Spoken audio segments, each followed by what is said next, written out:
ఖమ్మం నగరంలోని పాత బస్టాండ్ సమీపంలో నిర్వహిస్తున్న వాహనాల తనిఖీలో అనుమానాస్పదంగా కనిపించిన వారిని పోలీసులు అదుపులోకి తీసుకున్నారు. ఇటీవల నగరంలోని కమన్ బజార్ ప్రాంతంలో ఓ ఇంట్లో చోరీ చేసిన నిందితుడిగా పోలీసులు గుర్తించారు. దుండగూడ నుంచి 20,000 రూపాయల విలువైన బంగారు వస్తువులను స్వాధీనం చేసుకున్నట్లు police commissioner Vishnu S Warrier తెలిపారు.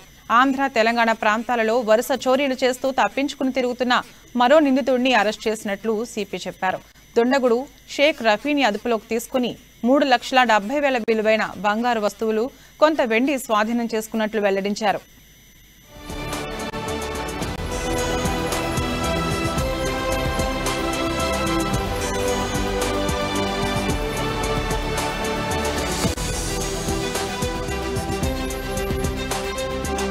ప్రాపర్టీ ఆఫెన్సెస్ సంబంధించి అట్లానే కొన్ని జనరల్ ఇష్యూస్ మీద మీడియా సమావేశం పెట్టడం జరుగుతుంది.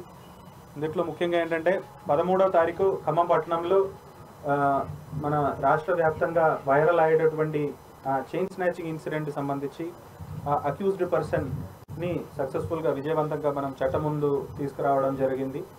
ఈ 13వ తారీఖు మనమంతా కూడా సోషల్ మీడియాలో చూసింది. 13వ తారీఖు ఎవరైతే అక్యూజ్డ్ పర్సన్ సీసీటీవీలో మనం చూసాము. ఒక ఓల్డ్ ఏజ్ లేడీ ఒంటరిగా ఉన్నప్పుడు, ఇంట్లో రెస్ట్ తీసుకున్నప్పుడు ఇంటి లోపలికి వెళ్ళి ఆ చైన్ స్నాచ్ చేసి మళ్ళీ సైలెంట్గా బయటకు వచ్చి అక్కడ నుంచి